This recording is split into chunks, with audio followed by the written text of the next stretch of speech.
आका अलैहिस्सलाम ने फरमाया कि जन्नत माओं के कदमों के नीचे।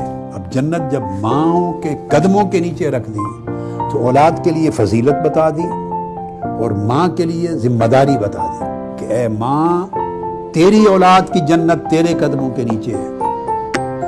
अब अल्लाह पाक ने ये तेरे हाथ में दे दिया है, तू चाहे तो औलाद को जन्नत भेज दे, जन्नती बना दे, और चाहे तो अपनी औलाद को दोज़खी बना दे, दोज़ख की राह पे चला दे।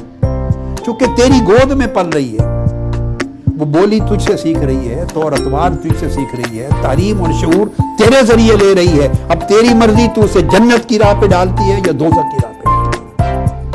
अगर औलादें खुदा न खास्ता दोज़ख की राह पे गई तो मुआवजा सिर्फ औलाद का नहीं होगा। जैसे माँ का हक खिदमत में पहले है, इस तरह गिरफ्त गिरेबान भी माँ का सबसे पहले पकड़ा जाएगा, क्योंकि उसकी गोद में पली।